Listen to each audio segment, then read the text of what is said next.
তো আমি যেটা বলতে চাচ্ছিলাম সেটা হচ্ছে যে কলবের পরিবর্তনটাই মূল। আর এই কলব পরিবর্তিত হবে তখনই, আত্মশুদ্ধি তখনই আসবে যখন আপনি পড়াশোনার পাশাপাশি আল্লাহওয়ালা মানুষের সাথে থাকবেন। এবার আল্লাহওয়ালা মানুষ খুঁজবেন কোথায়? যাদেরকে আপনি আল্লাহওয়ালা মনে করছেন সবাই আসলে বাহ্যিকভাবে আল্লাহওয়ালা হলো, ভিতরে আল্লাহওয়ালা নন, এটা বাস্তবতা। কিন্তু আল্লাহ পাক যেহেতু বলেছেন কুনু মা'আস সাদিকিন, সত্যবাদীদের সাথে থাকো, তার মানে কিয়ামত পর্যন্ত আল্লাহওয়ালা মানুষ থাকবে। আপনাকে খুঁজে বের করতে হবে এবং আল্লাহর কাছে দোয়া করতে হবে, আল্লাহ আমাকে সেই রকম ওস্তাদ, সেই রকম আলেম, সেই রকম আপনারা যে ভাষাই বলেন পীর বা বুজুর্গ বা ওলামায়ে কেরাম মিলিয়ে দিন, যাদের সোহবতে থাকলে আমরা দিন শিখতে পারবো এবং আপনার নূর অর্জন করতে পারবো, আত্মশুদ্ধি অর্জন করতে পারবো। আত্মশুদ্ধি ছাড়া কোনো কিছুর কোনো মূল্য নাই। ইন্টারনালি যদি শুদ্ধ না হতে পারে তখন ইয়া আইয়াতুহান নাফসুল মুতমাইন্না এই আয়াত আপনার জন্য পড়া হবে না।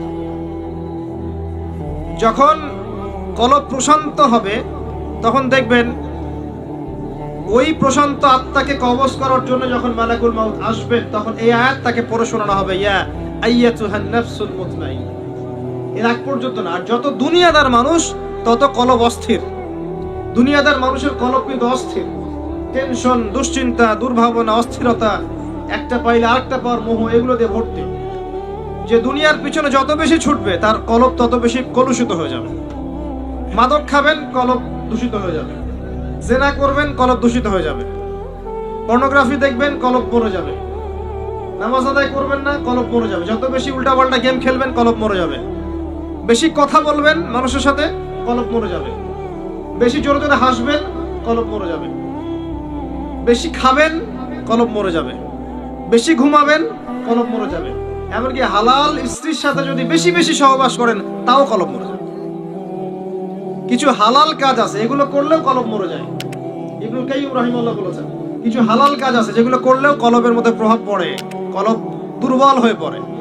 বেশি কথা বললে কলব মরে যায়। খেয়াল করে দেখবেন, বেশি মানুষের সাথে মিশবেন, আপনি দূষিত হয়ে যাবেন। বেশি বেশি খাবেন, ভোজন রসিক হবেন, কলব দূষিত হবে, মাশাআল্লাহ পেটও একটা বের হয়ে যাবে। সুন্নতের বয়ান করে বেড়াবে, নিজের বডিতেই সুন্নত নাই। কথা বুঝতে পারেন নাই? জাতির কান্ডারি সুন্নতের বয়ান করে বেড়ায়, নিজের বডির মধ্যেই সুন্নত নাই। এমন একটা দেহ বানিয়ে রেখেছে মাশাআল্লাহ, এক পাক দৌড়াতে বলেন জিহাদের মাঠে শেষ, উল্টে পড়ে যাবে। খালি এক পাক মাঠে চক্কর লাগাইতে বলেন, দেখবেন শেষ, মাশাআল্লাহ দম শেষ। এদিকে মাশাআল্লাহ জাতির কান্ডারি হয়ে বসে আছে, ফিজিক্যালি ফিট না, কারণ ভোজন রসিক, ভুঁড়ি বের হয়ে গেছে। যত বেশি খাবেন কলব মরে যাবে। সিরিয়াসলি বলছি, খান বেশি বেশি, দেখবেন কলব মরে গেছে।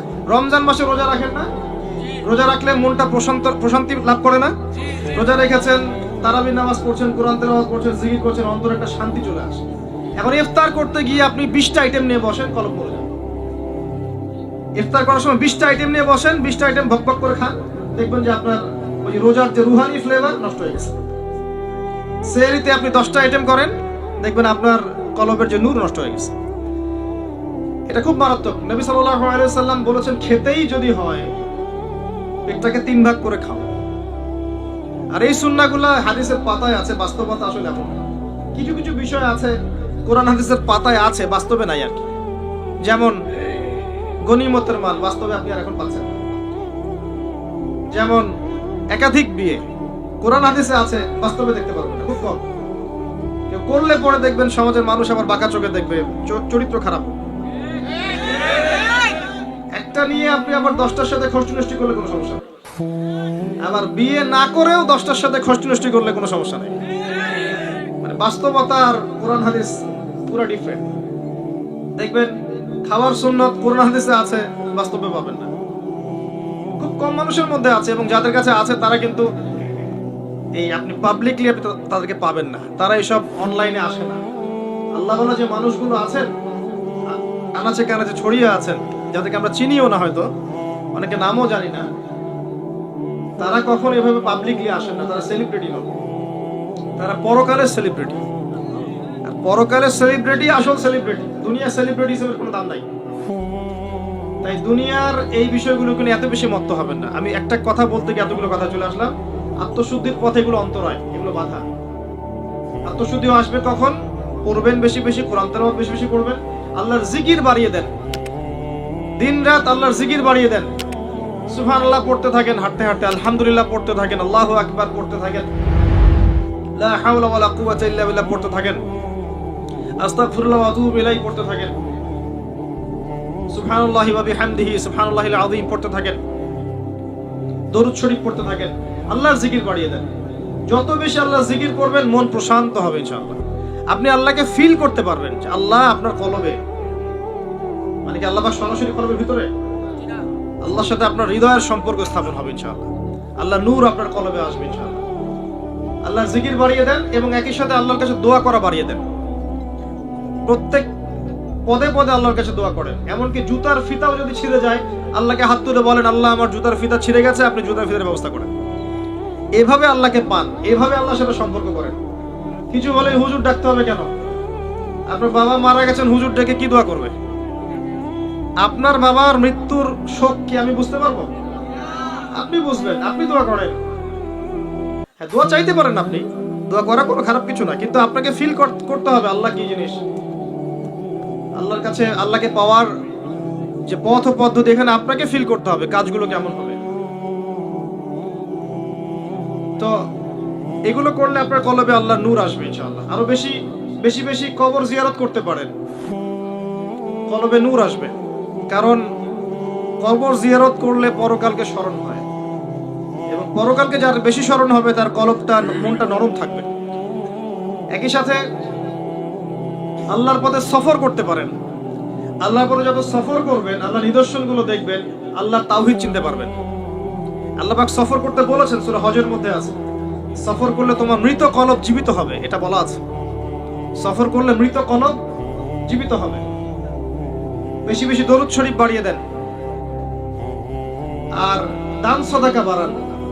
দান সদাকা বাড়ান, কলব জীবিত হবে ইনশাআল্লাহ। আরেকটা বিষয় আছে, রোজা রাখেন। আমি হয়তো বলছি, আমি হয়তো বেশি রাখতে পারছি না, আল্লাহ পাক তৌফিক দান করুন সবাইকে, সবাইকে রাখার জন্য তৌফিক দান করুন। আগামী রমাজানে আমরা যেন পরিপূর্ণভাবে রমাজানটা কাজে লাগাতে পারি, আল্লাহ পাক তৌফিক দান করুন। আমিন। আমাদের সবাইকে আল্লাহ পাক রমজানে পৌঁছে দিন, আমিন আমিন। ফরজ নামাজের সাথে নফল বাড়িয়ে দেন, আল্লাহ পাক তৌফিক এনায়েত করুন। এতিমের মাথায় হাত বোলান, সম্ভব হলে বিধবাদেরকে বিয়ে করেন, দায়িত্ব নেন বিধবার। এতিমের দায়িত্ব নেন, এতিমের দায়িত্ব নেন, বিধবার দায়িত্ব নেন। আপনাকে আল্লাহ পাক এমন পুরস্কার দিবে ইনশাআল্লাহ, জান্নাতে নবী সাল্লাল্লাহু আলাইহি ওয়াসাল্লামের সাথে এভাবে থাকবেন ইনশাআল্লাহ। এইভাবে যে এতিমের দায়িত্ব নেবে, বিধবার দায়িত্ব নেবে, দেখাশোনা করবে, তাকে আল্লাহ পাক এভাবে রাখবেন নবী সাল্লাল্লাহু আলাইহি ওয়াসাল্লামের সাথে। এই কাজগুলো করলে আপনার মনটা নরম হবে। যার মন যত বেশি সফট, তার মনে তত বেশি আল্লাহর নূর নাজিল হবে। যার কলবে আল্লাহর নূর নাজিল হবে, সে ব্যক্তি আল্লাহর নূর দিয়ে দেখবে, আল্লাহর নূর, আল্লাহর গান দিয়ে শুনবে, আল্লাহ পাকের রুহানিয়াত তার ভিতরে আসবে, আধ্যাত্মিকত্ব আসবে। আর এই আধ্যাত্মিকত্ব না আসলে আত্মশুদ্ধি অর্জিত হবে না। আর আত্মশুদ্ধি না আসলে সব আমলই ব্যর্থ। আত্মশুদ্ধি না আসলে বাকি যে নামাজ পড়ছেন, রোজা রাখছেন, অন্যান্য ইবাদতগুলো করছেন, আত্মশুদ্ধি না আসলে এগুলোর উদ্দেশ্য ব্যর্থ হয়ে যাচ্ছে। মূল উদ্দেশ্য কিন্তু আত্মশুদ্ধি অর্জন করা। কদ আফলাহা মান যাক্কাহা, আল্লাহ পাক বলেছেন, সফল হয়েছে সেই ব্যক্তি যে কলবকে পরিষ্কার করতে পেরেছে, আত্মশুদ্ধি অর্জন করতে পেরেছে। ওয়াকাদ খাবা মান দাসাহা, যে ব্যক্তি আত্মশুদ্ধি অর্জন করতে পারে নাই, সে ধ্বংস হয়ে গেছে। আর এই সূরার মধ্যে আল্লাহ পাক সবচেয়ে বেশি কসম করেছেন না, ওয়াশ-শামসি ওয়া দুহাহা ওয়াল কমারি ইযা তালাহা, মনে হয় 10টা কি 11টা কসম করে আল্লাহ পাক বলেছেন আত্মশুদ্ধি যে অর্জন করতে পেরেছে সে সফল হয়েছে। তো চিন্তা করেন, আল্লাহ পাকের কথার গভীরতা বোঝার চেষ্টা করেন। সূরা আলার মধ্যেও তো আল্লাহ পাক বলেছেন, কদ আফলাহা মান তাযাক্কা ওয়া যাকারা ইসমা রাব্বিহি ফাসাল্লা, সে ব্যক্তি সফল হয়েছে যে আত্মশুদ্ধি অর্জন করতে পেরেছে এবং তার রবের নাম স্মরণ করে সালাত আদায় করেছে। একটা হাদিস বলে আমি সামনের পয়েন্টে যাচ্ছি। যখন একজন বান্দা আল্লাহ পাকের ফরজিয়াত আদায় করতে থাকে, ফরজ ওয়াজিবগুলো সুন্দর মতো আদায় করতে থাকে, এবং এর পাশাপাশি সে সুন্নত এবং নফলে অভ্যস্ত হয়, কথা বুঝতে পারছেন? ফরজ ওয়াজিব ঠিকঠাক মতো আদায় করে, এর পাশাপাশি সে সুন্নত নফল আদায় করতে সচেষ্ট হয়, আল্লাহ পাক ওই বান্দাকে ভালোবেসে ফেলেন। আল্লাহ যখন কাউকে ভালোবাসেন, জিবরাইল আলাইহিস সালামকে ডেকে নিয়ে আসেন এসে বলেন পৃথিবীতে অমুকের পুত্র অমুককে আমি ভালোবাসি, তুমিও তাকে ভালোবাসো। জিবরাইল আলাইহিস সালাম তখন সমস্ত ফেরেশতাদেরকে ডাকেন, ডেকে বলেন যে দুনিয়াতে অমুকের পুত্র অমুককে আল্লাহ ভালোবাসেন, আমি ভালোবাসি, তোমরাও তাকে ভালোবাসো। এরপর ফেরেশতা মণ্ডলী তাকে ভালোবাসতে থাকে। তারা পৃথিবীতে এসে দুনিয়াবাসীকে আহ্বান করে বলে, হে দুনিয়াবাসী, অমুকের পুত্র অমুককে আল্লাহ ভালোবাসেন, ফেরেশতারা ভালোবাসে, আমরা ভালোবাসি, জিবরাইল ভালোবাসে আলাইহিস সালাম, তোমরা সবাই তাকে ভালোবাসো। তখন ওই ব্যক্তির প্রতি দুনিয়াবাসীর মনের মধ্যে আল্লাহ পাক মহব্বত পয়দা করে দেন এবং দুনিয়াতে আল্লাহ পাক তার সম্মান মর্যাদা শান বাড়িয়ে দেন। আল্লাহর ভালোবাসা পেতে হলে, আল্লাহ নূর পেতে হলে আমাদের কাছে এই হচ্ছে অপশন। ফরজ ওয়াজিব সুন্দর মতো আদায় করবেন, এরপরে সুন্নত নফলে চলে যাবেন। আর যে কতগুলো আমি টিপস বললাম, আমলের কথা বললাম, এগুলোর দিকে ফোকাস করলে ইনশাআল্লাহ আল্লাহর নূর আপনার কলবে নাজিল হবে ইনশাআল্লাহ।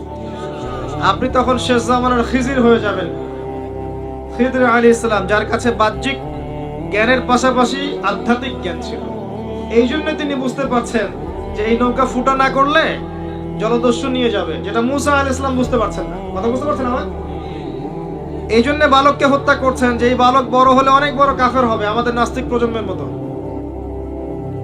এদেরকে তিনি আগে পেলে আগে হত্যা করতেন। তো কেন করেছেন? এ বড় হয়ে অনেক বড় কাফের হবে, পিতা মাতাকে কুফরিতে নিয়ে যাবে। মুসা আলাইহিস সালাম এটা বুঝতে পারেননি। দেয়াল কেন নির্মাণ করলেন? ওর নিচে কি ছিল? গুপ্তধন। ওই এতিম বালকের গুপ্তধন ছিল না। দেয়াল নির্মাণ না করলে এটা মানুষ নিয়ে চলে যেত। তার কাছে আধ্যাত্মিক জ্ঞান ছিল, দূরদর্শিতা ছিল, আল্লাহর নূর দিয়ে দেখেছেন বলেই দূর পর্যন্ত দেখতে পেরেছেন। এটা আমাদের মধ্যে তখন আসবে যখন আমরা ফরজ নফলের পাশাপাশি সুন্নত মুস্তাহাব আমলগুলো করব এবং দুইটা জিনিস, বেশি বেশি মওতের স্মরণ, বেশি বেশি কোরআন তেলাওয়াত, আল্লাহর জিকির, আল্লাহর কাছে দোয়া করা, এতিমের দায়িত্ব নেওয়া, বিধবার দায়িত্ব নেওয়া, সাদাকা করা বেশি বেশি, রোজা বেশি বেশি রাখা, সম্ভব হলে তাহাজ্জুদে অভ্যস্ত হওয়া এবং কম খাওয়া, কম ঘুমানো, কম স্ত্রী সহবাস করা, কম মানুষের সাথে মেশা, নিজেকে আলাইকুম আনফুসাকুম, নিজে আল্লাহর সাথে সম্পর্ক করে আগে বাঁচা। এগুলো করলে মনটা থাকবে নরম ইনশাআল্লাহ। কবর জিয়ারত করা, পরকালকে স্মরণ করা। এর পাশাপাশি উল্টা জিনিস কিছু আছে, এগুলো থেকে দূরে থাকতে হবে। হিংসা থাকলে এগুলো দিয়ে কোনো লাভ নাই, মনের মধ্যে অহংকার থাকলে এগুলো দিয়ে কোনো লাভ নাই, মনের মধ্যে রিয়া থাকলে এগুলো বৃথা, মনের মধ্যে যদি অন্যের গীবত, তহমত, সমালোচনা, সংস্কৃতি থাকে লাভ নাই। তারপরে দেখবেন যদি ভিতরে ভিতরে আপনি মাদক, পর্নোগ্রাফি, গার্লফ্রেন্ডের সাথে অ্যাফেয়ার্স, এগুলোর সাথে লিপ্ত থাকেন, নূর সব চলে যাবে। আমি গ্যারান্টি দিচ্ছি আপনাকে, আপনি 10 দিন ইতিকাফ করেন, রমজান মাসে নিয়ত করেন 10 দিন ইতিকাফ করবেন, শেষের 10 দিন ইতিকাফ করেন, বাইরে বের হয়েন না, বিনা প্রয়োজনে মসজিদে বাইরে যায় না, আপনার খাবার বাসা থেকে পাঠিয়ে দিবেন, 3 বেলা খাবেন, আল্লাহ আল্লাহ করবেন, নামাজ পড়বেন, কোরআন তেলাওয়াত করবেন, জামাত ধরবেন, তারাবি পড়বেন। একবারে 4 রাত বলেন না আপনারা, ঈদের আগের রাত, ওই রাতে আপনি বের হবেন। এবার বের হয়ে যদি আপনি ঢাকার কোনো শপিং মলে যান, এবার বের হয়ে যদি ঢাকা বা আপনাদের শহরের কোনো শপিং মলে যান, তখন বুঝবেন আল্লাহ নূর কি জিনিস। ওখানে আপনি থাকতে পারবেন না, ওই শপিং মলে আপনি থাকতে পারবেন না। আপনার মন বলবে যে এখান থেকে চল, বাসায় চল। আপনি বের হয়ে দেখবেন ধুমধারাক্কা গান বাজছে। ঈদের আগের রাতে গান বাজায় না? আর এখন এই এই এই মানে পচা সংস্কৃতি যে কত বিরক্ত করছে দিন দিন, যেখানে যাবেন সেখানেই ধুমধারাক্কা গান। আর গান শোনার মানুষের কিছু রুচি থাকে, কিছু গান ছিল না শুনলে তাও কিছুটা ভালো লাগে, তাই না? এমন কেউ নাই যে গান কানে যায় নাই, আছে না? এমন কোনো মানুষ নাই যে গান আসলে কখনো কানে যায় নাই। কানে যাবেই সবারই, কারণ সবাই তো ওপেনলি শোনে। কিছু কিছু গানের অ্যাটলিস্ট কিছু মান আছে, মানে শুনলে মনে যায় ঠিক আছে গান হচ্ছে, যদিও ওটা হারাম। এখন যেগুলো প্লে হয় দেখবেন এমন কিছু মিউজিক, এমন কিছু ধুমধারাক্কা, গানের কোনো জাতি না, মানে শয়তান যে নাচছে ওর পাশে কোনো কোনো কোনো কি বলবো, আসলে কোনো সন্দেহ নাই ওর পাশে শয়তান নাচছে। এমন এমন সাউন্ড, আর যদি যা বলেন ভাই সাউন্ডটা একটু কমায় দেন, পাশে আলেম আছে বা মসজিদ আছে বা নামাজ হচ্ছে, আরো জোরে দিবে সাউন্ড। এদেরকে সামাজিকভাবে প্রতিহত করা দরকার। এদের বিরক্তি এত বেড়ে গেছে, মাঝে মাঝে এমন কিছু দিবস আসে দিবসগুলো গানের জ্বালা রাত্রে ঘুম হয় না। মুমিন বান্দা ঈশার নামাজ পড়ে ঘুমিয়ে যাবে, শেষ রাত্রে উঠবে, ও সারা রাত ঘুমই হবে না এই গানের জ্বালা। বিয়ে হবে, দেখবেন ধুম ধারাক্কা গান লাগিয়ে দিয়েছে। একদম একটা ফ্ল্যাটের মধ্যে 10টা পরিবার আছে, ওর কোনো খেয়ালই নাই, ও একাই পরিবার। ছাদের উপর যাবে, ধুম ধারাক্কা গান বাজাবে, মাশাআল্লাহ এই বরকত নিয়ে জীবন শুরু করছে। এই অভিশাপ নিয়ে জীবন শুরু করলে বৈবাহিক জীবন সুখী হবে? তো শয়তানের আনুগত্য দিয়ে জীবন শুরু করেছে। দেখবেন আবার এমন সময় অনেক কিছু কনসার্ট হয়, দেখবেন স্টেজে এমন ভাবে নাচানাচি করে মনে শুয়োর আর বানর নাচছে। হ্যাঁ, হাদিসে এই শব্দই এসেছে, আমার উপর রাগ করবেন না। নবী সাল্লাল্লাহু আলাইহি ওয়াসাল্লাম বলেছেন, যারা এই উম্মতের মধ্যে মাদককে হালাল করে নিবে, বাদ্যযন্ত্রকে হালাল করে নিবে, এবং যারা নর্তকী নাচাবে এবং মিউজিক্যাল ইনস্ট্রুমেন্টের সাথে এদের গভীর সম্পর্ক থাকবে, একদিন সকালে আল্লাহ পাক এদেরকে বানর আর শুয়োর বানিয়ে দিবেন। একদম টাটকা হাদিস, আখিরুজ্জামানের হাদিস। পড়ে দেখেন আলেম ওলামাকে জিজ্ঞাসা করেন, হাদিসটা না থাকলে আমার নাম বদলায় ফেলাম। এই হাদিসও আছে। এটা কি ফিজিক্যালি হবে? আমার কাছে মনে হয় না ফিজিক্যালি হবে। আল্লাহু আলাম, আল্লাহ ভালো জানেন। আমার কাছে মনে হয় না যে ফিজিক্যালি হয়তো বা হবে না। ইন্টারনালি তারা বানর আর শুয়োরের মতো হয়ে গেছে, আমার কাছে তাই মনে হয়। ভিতর থেকে স্বভাবগতভাবে দেখবেন বানর আর শুয়োরের মতো করছে। তো কি করবেন? এখানে ঈমান নিয়ে আপনি চলবেন কি? নূর কি জিনিস বোঝাতে কি আপনাকে এই কথাগুলো বলবেন? আপনি 10টা দিন ইতিকাফ করে তারপরে এই পরিবেশে যান, আপনি আল্লাহর নূর নিজেই বুঝতে পারবেন আল্লাহর নূর কি জিনিস, আধ্যাত্মিকতা কি জিনিস। ঠিক, আপনার কাছে এগুলো ভালো লাগবে না, আপনার মন, আপনার কান শুনতে চাইবে না, আপনার চোখ দেখতে চাইবে না। আর এগুলোতে থাকতে থাকতে থাকতে থাকতে যদি এগুলোকে স্বাভাবিক মনে হয়, তাহলে বুঝবেন আপনার কলবে নূরের ছিটা ফোটাও নাই, কলব আগেই মরে শেষ হয়ে গেছে। এখন আমাদের কলব এই অবস্থায় আছে। আমাদের চারপাশে এগুলো দেখছি না, গান বাজনা, বাদ্যযন্ত্র, মাদক, বেহায়াপনা, অশ্লীলতা, বেপরদামি, পর্নোগ্রাফি, ব্লু ফিল্ম, সব তো দেখছি নিত্যদিন, প্রতিদিন দেখছি। এগুলো দেখে যেহেতু আমাদের মনের মধ্যে কোনো রিয়াকশন আসে না, বুঝতে হবে মন কিন্তু নাই, dead. We are living with a dead heart. আমরা একটা মৃত হৃদয় নিয়ে ঘুরছি আর কি, আর কিছু না। এখন এই হৃদয়ে ঝাঁকি দিবে কিভাবে? এই অবস্থায় মৌত আসলে কি হবে? মৌতের কষ্ট খুব বেশি হবে। মৃত কলব অবস্থায় যদি মৌত চলে আসে, তাহলে মৃত্যুর যন্ত্রণাটা খুবই কঠিন হবে। কত কঠিন হবে আমি একটা হাদিস দিয়ে বুঝাচ্ছি। আমি এই হাদিসের নাম্বার এখন বলতে পারছি না, কারণ অনেকদিন আগে হাদিসটা পড়েছি, বাট আমি হাদিসটা পড়েছি। এবং যদি কেউ দলিল চান, আমি আপনাকে প্রাইভেটলি দিতে পারবো ইনশাআল্লাহ। কোন একজন নবী আল্লাহকে বলেছিলেন যে আমি বারজাখের মানুষের সাথে যোগাযোগ করতে চাই। কেমন আছে বারজাখ পর্যন্ত, পরকালে বারজাখের মানুষ কিরকম আযাব, কিরকম শাস্তি ভোগ করছে, আল্লাহ আমি একটু দেখতে চাই। একজন ব্যক্তি, মেবি উনি মুসা আলাইহিস সালামের যুগের বা ঈসা আলাইহিস সালামের যুগের, আমার ঠিক মনে পড়ছে না, এ দুজনে একজন হতে পারেন। আল্লাহ পাক দেখালেন একজনকে, এই যে এই ব্যক্তি খুবই রুগ্ন, ক্লান্ত, মানে দেখে মনে হচ্ছে তিনি খুবই পেরেশানির মধ্যে আছে। তাকে নবী জিজ্ঞাসা করছেন, একজন নবী জিজ্ঞাসা করছেন, তুমি কি অবস্থায় আছো, কেমন আছো? সে বলছে যে আমার মৌত হয়েছে আজকে থেকে 1000 বছর আগে। আমার মৌত হয়েছে আজকে থেকে 1000 বছর আগে, এখন পর্যন্ত মৌতের যন্ত্রণা আমার যায় নাই। আমার কথা কি বুঝতে পারলেন ভাই? যার কলব যত মৃত, রূহ কবজ করার সময় তত শাস্তি হবে, তত বেশি কষ্ট হবে। যার কলব যত পবিত্র, রূহটা অত সুন্দর করে আস্তে করে বের হয়ে চলে আসবে। যেমন কলসি থেকে পানি ঢাললে যেমন হয়, এভাবে রূহটা বের হয়ে চলে আসবে। কলব পরিষ্কার না থাকলে এটা হবে না। এগুলো আধ্যাত্মিক মারেফতি কথা নয়, কিন্তু বিষয়টা এই যে আমরা অনেকে আবার এগুলোকে বানিয়ে দিয়েছি পীর মুর্দি, তাই না? নেগলেক্ট করি যেগুলো পীর মুর্দি, বয়ান করবেন না, এসব পীর মুর্দি বলে বিষয়টা না। বিষয়টা হচ্ছে আত্মশুদ্ধি। আর একজন পীর যদি একজন মানুষকে আত্মশুদ্ধির পথে নিয়ে যেতে পারেন, বিষয়টা কখনো খারাপ করে দেখার কিছু নাই। একজন মানুষ যদি আরেকজন মানুষকে আত্মশুদ্ধির পথে নিয়ে যেতে পারেন, এটাকে খারাপ করে দেখার কিছু নাই। হ্যাঁ, এগুলোর নামে আমরা অনেক কিছু তৈরি করেছি যেগুলোর হয়তো অস্তিত্ব নেই। এটার নামে আমরা অনেক কিছু তৈরি করেছি, নিজেরা বানিয়ে নিয়েছি, এগুলো হয়তো আপনি বলতে পারেন যে হ্যাঁ এগুলো সুন্নাহ সম্মত হচ্ছে না ইত্যাদি, কিন্তু আত্মশুদ্ধির এই প্রক্রিয়াটাকে আপনি ডিসকারেজ করতে পারেন না। আর আত্মশুদ্ধি আল্লাহওয়ালা মানুষের কাছে না আসলে হবে না। আত্মশুদ্ধির এই বিষয়গুলো এই কিছু কাজ করা এবং কিছু কাজ বর্জনের সাথে জড়িত আছে। আবারও বলছি, এই বিষয়গুলোতে জড়িত থাকলে আপনি আত্মশুদ্ধি পাবেন না। যেমন মাদক, পর্নোগ্রাফি, হারাম মেয়ের সাথে জেনার সম্পর্ক, হারাম বান্ধবী, হারাম অ্যাফেয়ার্স, সুদের সাথে সম্পৃক্ত থাকলে, মনে রিয়া থাকলে, অহংকার থাকলে, গীবত তহমত করলে, এই ধরনের কাজ, বেপরদামি বেহায়াপনার মতো থাকলে, মিউজিকের সাথে থাকলে, জুয়ার সাথে থাকলে, বা এই দুনিয়ার জীবনটাকে খেলতামাশার মতো গ্রহণ করেছেন, আল্লাহর হুকুম আহকামে পরোয়া করছেন না, আজকের দিনটা এনজয় করে নিন, কালকের কি পাতা, এমন আকীদা আদর্শ যারা বিশ্বাসী, এদের মনের মধ্যে আত্মশুদ্ধি আসবে না।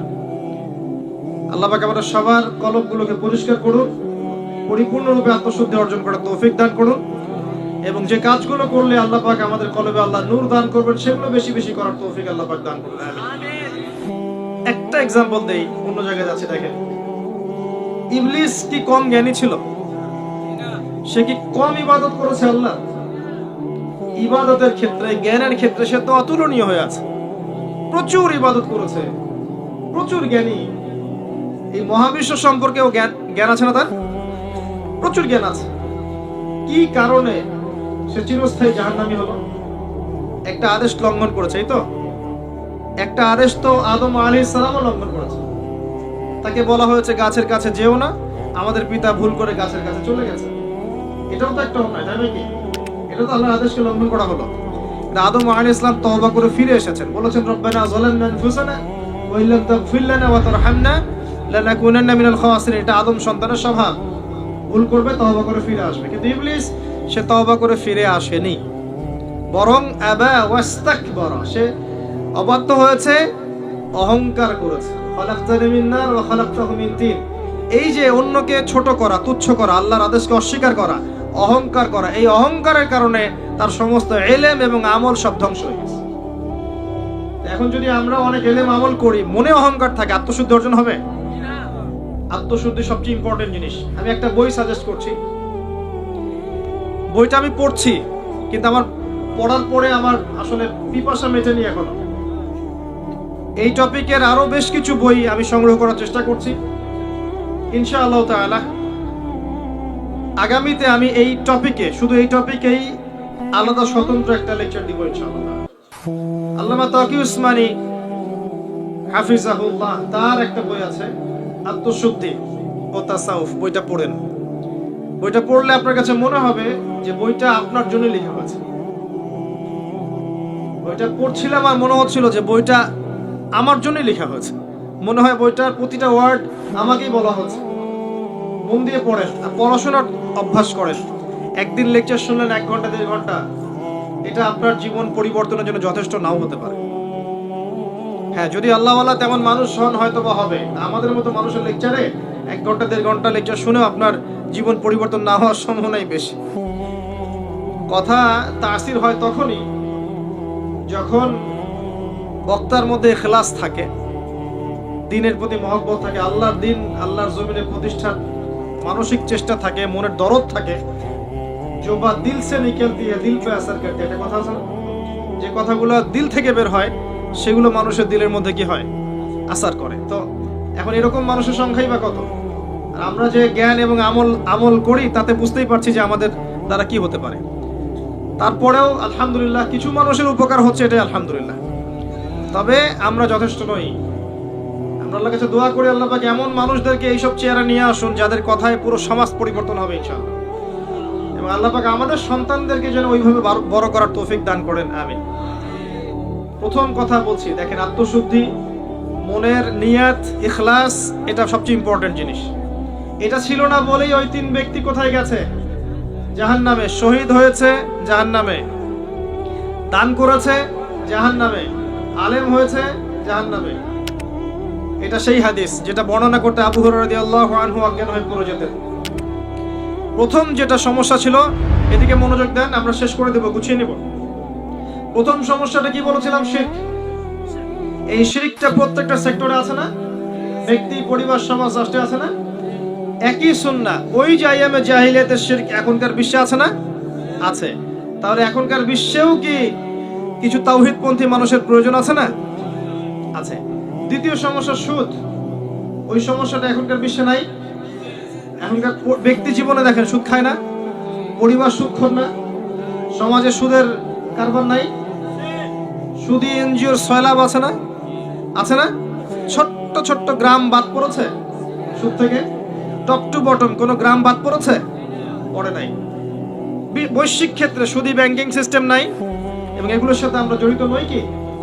আর নবী সাল্লাল্লাহু আলাইহি ওয়াসাল্লাম কি বলেন নাই, 4 শ্রেণীর মানুষকে আমি লানত করলাম, যে খায় সুদ, যে সুদ দেয়, যে সাক্ষী থাকে, আর যে লেখে। 4 শ্রেণীকেই তিনি লানত করেছেন। নবীর অভিশাপ নিয়ে কেউ হাউজে কাউসারের পানি পাবে? নবী সাল্লাল্লাহু আলাইহি ওয়াসাল্লামের অভিশাপ নিয়ে কেউ কবরে উত্তর দিতে পারবে? সত্যি তাই মনে হয় আপনাদের? আর নবী যাদেরকে অভিশাপ করবেন তাদের জন্য কি নবী সুপারিশ করে জান্নাতে নিয়ে যাবেন? এত সহজ না, এত সহজ না। নবীর লানত কি জিনিস এটা আমরা পরকালে বুঝতে পারবো।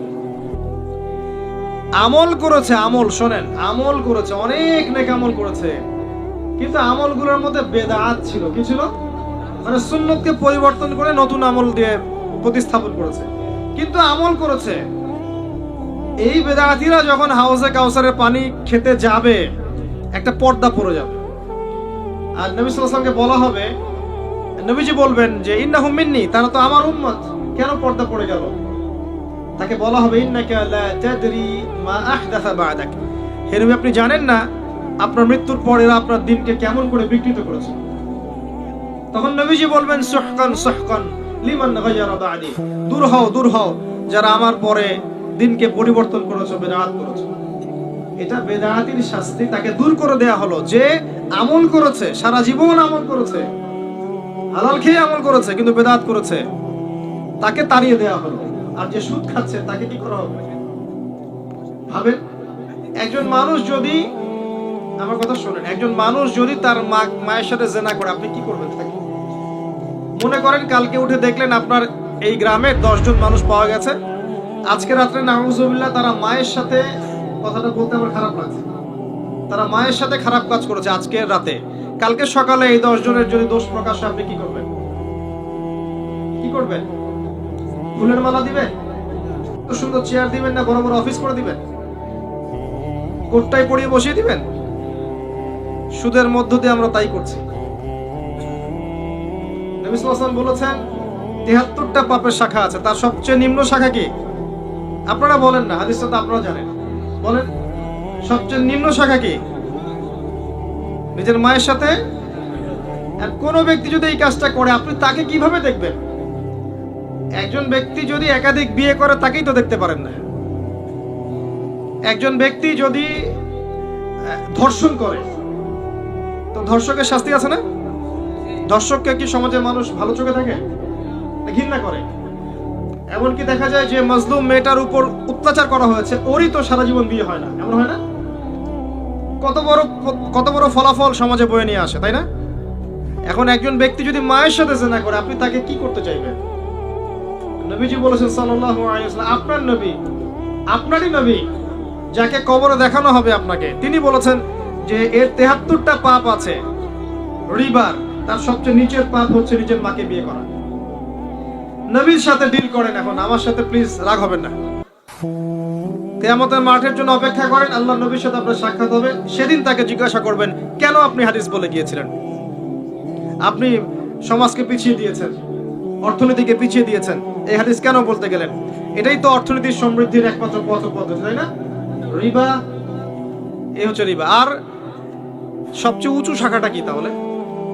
এটা আপনি পাবেন সূরা বাকারায়। কোন সূরায়? আয়াত নাম্বার 279 থেকে শুরু করে পড়া শুরু করবেন, দেখবেন ওখানে আল্লাহ পাক বলেছেন ইয়া আইয়ুহাল্লাযীনা আমানু, হে মুমিনগণ, ইত্তাকুল্লাহ, আল্লাহকে ভয় করো, ওয়া যারু মা বাকিয়া মিনার রিবা, সুদ ছেড়ে দাও, সুদ ছেড়ে দাও। আল্লাহ বলেন ইল্লাম তাফআল, তোমরা যদি এটা না করো, ফাযরু বিহারবিন মিনাল্লাহি ওয়া রাসূলিহি, তাহলে আল্লাহ এবং তার রাসূলের সাথে যুদ্ধের ঘোষণা শুনে না। এটা সবচেয়ে উঁচু লেভেল। আল্লাহ এবং তার রাসূলের সাথে কারো যুদ্ধ হচ্ছে মনে করেন, কথার কথা, আপনি কার পক্ষ নেবেন? এটা আমরা বলছি ঠিকই, আল্লাহ এবং তার রাসূলের সাথে যুদ্ধ হচ্ছে, কিছু মানুষ তার সাথে যুদ্ধ করছে। মনে করেন রাসূল সাল্লাল্লাহু আলাইহি ওয়াসাল্লাম জীবিত আছেন, একদিকে দাঁড়িয়ে আছেন, কথার কথা, এবং তার অপোজিশনে ধরেন 1 লক্ষ মানুষ দাঁড়িয়ে আছে। যাদের হাতে অত্যাধুনিক মারণাস্ত্র আছে, নবী সাল্লাল্লাহু আলাইহি ওয়াসাল্লামের হাতে কিচ্ছু নাই, তিনি একা মনে করেন, আপনি তার উম্মত। এখন আপনি এই যুদ্ধে কার পক্ষে দাঁড়াবেন? কথা বুঝতে পারছেন? আমরা এখন কার পক্ষে দাঁড়িয়ে আছি জানেন? ওই মানুষদের পক্ষে যারা অস্ত্র নিয়ে নবীর এগেইনস্টে দাঁড়িয়ে আছে। আমাদের উচিত ছিল নবীর পক্ষে, আল্লাহর পক্ষে দাঁড়ানো। আমরা এই রিবার মধ্য দিয়ে তার বিপক্ষে দাঁড়িয়ে আছি। সূরা বাকারা পড়ে দেখেন, তা আমার কথা না, একটা কথা বানিয়ে বলে নাই, একটা কথা এদিক ওদিক যাবে না ইনশাআল্লাহ। এটাই লেখা আছে কোরআনে, ওয়াইল্লাম তাফআলু ফাযানু বিহারবিন মিনাল্লাহি ওয়া রাসূলিহি। যে কোনো আলেমকে জিজ্ঞাসা করেন, যে কোনো মাযহাবের, এই কথাই বলবেন যদি সাহস থেকে থাকে, সৎ সাহস। এটা আরো আছে, মনে করেন আপনার এলাকায় একটা হোটেল আছে, হোটেল বোঝেন? হোটেল, কক্সবাজার গিয়েছেন কখনো? হোটেল, এবং হোটেলে মনে করেন যে পতিতা, বোঝেন? যৌনকর্মী, এখন বলে আর কি যৌনকর্মী, বোঝেন? এদেরকে দিয়ে ভর্তি, কাস্টমার যায়, রুম দেওয়া হয়, রুমের চাবি একজন বহন করে, কেউ মনে করেন ম্যানেজার, কেউ মনে করেন যে নাম লিখে রাখছে, কেউ সরাসরি জিনা করছে না, ওই মেয়েদেরকে আগিয়ে দিচ্ছে, তুমি এতটার সময় ওই রুমে যাবা, এতটার সময় ওই রুমে যাবা, তুমি 8টায় আসবা, সাইন করবা, 10টায় যাবা, যাওয়ার আগে সাইন করে যাবা। এটা একটা চক্র চলছে মনে করেন, একটা বিল্ডিং এই কাজগুলো হচ্ছে। কথা বুঝতে পারছেন আমার? এখন আপনি কি ওখানে গিয়ে এক প্লেট ভাত খেতে চাইবেন? বা ওই মানুষগুলোর কেউ যদি আপনাকে দাওয়াত করে তার বাসায় খেতে চাইবেন? তার উপার্জনটাকে আপনি পেটের ভিতরে দিতে চাইবেন? যে ব্যক্তি 1 দিরহাম সুদ খেয়েছে, সে 36টা মেয়েকে রেপ করেছে। হাদিস, বুখারী হাদিস এটা। যে ব্যক্তি 1 দিরহাম সুদ খেলো, সে যেন 36 বার জিনা করলো, এটা লেখা আছে। 36 বার জিনা করলো লেখা আছে। আর এই পুরো প্রসেসের সাথে যদি আপনি সম্পৃক্ত হতে চান, আপনি আপনার রাস্তা নিজেই মেপে নেবেন। আর যদি আপনি চিন্তা করেন যে না, আমি আল্লাহকে ভালোবাসি, রাসূলকে ভালোবাসি, আমি না খেয়ে মরে গেলেও রিবার সাথে সম্পৃক্ত হব না, আপনার জন্য জান্নাত ইনশাআল্লাহ।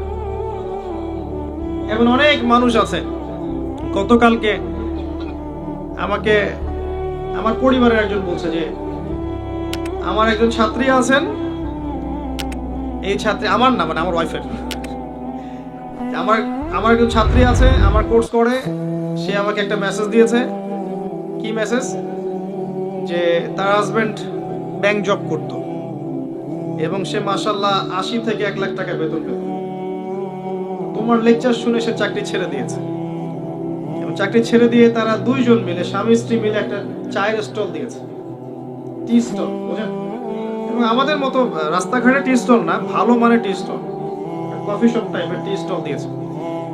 এখন দেয়ার এই 3-4 মাস পর সে মেসেজ করেছে আমার ওয়াইফের কাছে যে আগে অনেক টাকা আসতো কিন্তু পরিবারে বরকত ছিল না, এখন চা বিক্রি করে খাচ্ছি আমরা, কিন্তু পরিবারে বরকত আছে। তো কিছু মানুষের মন কিন্তু পরিবর্তন হচ্ছে, রিবার সাথে সম্পৃক্ত হয় না। এটা সেই জাহেলিয়াত যেটা আইএমএ জাহেলিয়াতে ছিল, এটাকে এখন বিশ্বব্যাপী ছড়িয়ে দেওয়া হয়েছে। আগে তো মক্কার মধ্যে আছে, মনে করেন একটা মক্কার জায়গা আছে, বা মদিনায় আছে, বা বিভিন্ন জায়গায় আছে, আলাদা আলাদা ভাবে। এখন একটা বিশ্বের কেন্দ্র থেকে পুরো রিবাকে নিয়ন্ত্রণ করা হচ্ছে। এর উপরে রিবার মানে হচ্ছে গরিবের রক্ত চুষে খাওয়া হবে, ধনী আরো ধনী হতে থাকবে, গরিব আরো গরিব হতে থাকবে, কারণ এখানে লসের কোনো রিস্ক নাই, সব লাভ। আর ব্যবসায় লাভ লসের রিস্ক আছে, আজকে কেউ ধনী কালকে গরিব হবে। এখানে আল্লাহ পাক রিজিক কারো কাছ থেকে নিবেন, কারো কাছে দিবেন। ব্যবসায় আল্লাহ বাজার নিয়ন্ত্রণ করবে, আর রিবায় আল্লাহ নিয়ন্ত্রণ করবেন না, কারণ আপনি লাভের রিস্ক নিয়েছেন, লসের কোনো রিস্ক নেন নাই। এই কারণে আল্লাহ পাক ছেড়ে দিবেন আপনাকে আপনার হাতেই, কারণ আপনি আল্লাহ এবং তার রাসূলের বিরুদ্ধে যুদ্ধ করছেন। এটাই চলছে সারা ওয়ার্ল্ড ওয়াইড। ওয়ার্ল্ডের একটা অংশ ধনী হচ্ছে, একটা অংশ দিন দিন গরিব হচ্ছে। আর আমরা মাসি করেন, সমাজ ঠিক হয়ে যাবে ইনশাআল্লাহ। লাঠি পেটা করতে হবে না, কিচ্ছু দরকার হবে না, নিজের ফিকির নিজে করেন, ঠিক হয়ে যাবে ইনশাআল্লাহ। আল্লাহ পাক তৌফিক দান করুন বোঝার কথা বলুন। রিবার সাথে সম্পৃক্ত হবেন না, এটা এরকম পাপ। 3 নাম্বার ছিল কি সমস্যা? মাদক। এটা নিয়ে তো আর বলার অপেক্ষা রাখে না। মাদক যুব সমাজের মেজর প্রবলেম এখন মাদক। খেয়াল করে দেখবেন, যুব সমাজের মৌলিক সমস্যা, তারা হয় সিগারেট খাচ্ছে, গাঁজা, ফেন্সিডিল, ইয়াবা, বিভিন্ন ক্যাটাগরির মাদক, একটার পর একটা এবং এটার মধ্য দিয়ে তারা হতাশা দূর করতে চায়। কখনো সঙ্গ দোষে খায়, কখনো গার্লফ্রেন্ডের কাছে ছ্যাঁকা খেয়ে খায়, কখনো দেখবেন যে স্মার্টনেস, ফ্যাশন এটা মনে করেও খায়, আর কেউ পবিত্রের তাড়নায় খায়। প্রথম শুরুটা হয় কিন্তু মেয়ে দিয়ে। প্রথমে আগে মেয়ের সাথে একটা সম্পর্ক হয়, হারাম সম্পর্ক হওয়ার পরে প্রেমের সম্পর্ক হয়, এরপরে দেখবেন দেখা সাক্ষাৎ হচ্ছে, কফি খাচ্ছে, পরে জেনা করছে, এক পর্যায়ে ব্রেকআপ। এই যে ব্রেকআপ, তারপরে হয় আত্মহত্যা করবে, না হলে মাদকের দিকে যাবে শান্তি খোঁজার জন্য। এরপরে দেখবেন না হয় চলে গেছে গান শুনতে, ওখানে মিউজিকের কাছে শান্তি খোঁজে। বা পরে দেখবেন পাইকারি জেনাকার হয়ে গেছে, অথবা রেপিস্ট হবে, অথবা দেখবেন আরো বড় কিছু হবে, স্মাগলিং করবে, ছিনতাই করবে, ইয়াবা খাবে, জীবনটা শেষ। এই পুরো যৌবনকালটা শেষ করার পিছনে একটা চরিত্র কাজ করলো, সেটা হচ্ছে নারী। এখানে ওই নারীর দোষ যতটুকু, আপনার দোষও ততটুকুই। সে যেমন আপনার কাছে এসেছে, আপনিও গিয়েছেন। আর যারা এই যাওয়া আসার পথ উন্মুক্ত করছে, এরা সবচেয়ে বড় দোষী, এবং এদের বিচার আল্লাহ করবে। যারা এটা উন্মুক্ত করে দিচ্ছে পথ, যে হ্যাঁ ছেলে মেয়ে ফ্রি মিক্সিং করে একে অপরের সাথে চলতে পারে, এটা কোনো পাপ নয়, অন্যায় নয়, এরা সবচেয়ে বড় দায়ী এই সমাজকে নষ্ট করার জন্য। এমন কনসেপ্ট তৈরি করেছে যে 4-5 মিলে যদি একটা মেয়েকে জোরপূর্বক রেপ করে বা সেক্সুয়াল সম্পর্ক করে, তখন অপরাধ। কিন্তু পরস্পর সম্মতিতে কেউ যদি জেনা করে, কোনো অপরাধ নেই। ভাবখানাটা এমন না, উস্কে দেওয়া হয়। এগুলোই কাছে আসার গল্প, নাউজুবিল্লাহ। এভাবে পুরো যুব সমাজ শেষ হয়ে যাচ্ছে, এবং এই যুবকরা পরবর্তীতে বৈবাহিক জীবনেও সুখী হবে না, ইল্লা মাশাআল্লাহ, আল্লাহ যদি হেদায়েত না দেন। এবং ওই যে মেয়েগুলো, এরাও আর যে পরিবারে যাবে, ওই পরিবারকে সুখ সমৃদ্ধি দিতে পারবে না, ধ্বংস করে ছেড়ে দেবে। দেখবেন ওদেরকে যে ঘরে নিবে, সেও অবস্থা খারাপ। তো চারদিকে সমস্যা, এবং এদেরকে দেখে দেখে পরের যে প্রজন্মটা আসবে, এরাও দেখবেন যে একই থাকছে। এগুলো মৌলিক সমস্যা, গোড়ায় যান সমস্যা এগুলা। মাদকের সাথে সম্পৃক্ত হয়ে শান্তি খুঁজবেন না। আর এই মাদককে আইন দিয়ে, পিটিয়ে, অভিযান চালিয়ে, এইভাবে করে যতটা না কমানো যাবে, আল্লাহর ভয় অন্তরে ঢুকালে তার চেয়ে বেশি কমানো যাবে। অনলি তাদেরকে কোরআনের কাছে নিয়ে আসলে, হাদিসের কাছে আনলে, নামাজের কাছে আনলে, আল্লাহওয়ালা মানুষদের সোহবতে আনলে, পরে দেখবেন মাদক ছেড়ে দিয়েছে। একদিনের মধ্যেই মদিনার বাসী মাদক ছেড়ে দেয় নাই। প্রথমে কয়েক ধাপে আয়াত নাজিল হয়েছে, কারণ এটা ছাড়তে একটু সময় লাগে মানুষের। মাদক ছাড়াটা ডিফিকাল্ট, যে এডিক্টেড হয়ে গেছে, ডিফিকাল্ট। প্রথমে আল্লাহ পাক বলেছেন নামাজের কাছেও আসবে না, মাদক খেয়ে নামাজে আসবে না। তো নামাজ 5 ওয়াক্ত পড়তে গেলে তো সারাদিন মাদক খাওয়া যাচ্ছে না। আল্লাহ পাক একটা ধাক্কা দিলেন। এরপরে বললেন শয়তানের কাজ। এর মধ্যে কিছু উপকার আছে, কিন্তু ক্ষতির পরিমাণ অনেক বেশি। এভাবে দ্বিতীয় ধাপ। তৃতীয় ধাপে গিয়ে আল্লাহ পাক বললেন এটা শয়তানের কাজ, ছেড়ে দাও। ফাস্তানিবু লাআল্লাকুম তুফলিহুন, তোমরা এটা ছেড়ে দাও, এগুলো শয়তানের কাজ। বলার সাথে সাথেই মদিনায় সব মদের কলস ভেঙে ফেলে দেওয়া। তো এই মাদকের সাথে সম্পৃক্ত হয়ে আপনি শান্তি পাবেন না। আল কোরআনের কাছে আসলে আপনি শান্তি পাবেন ইনশাআল্লাহ। কোরআন আপনাকে প্রশান্তি দিবে। আর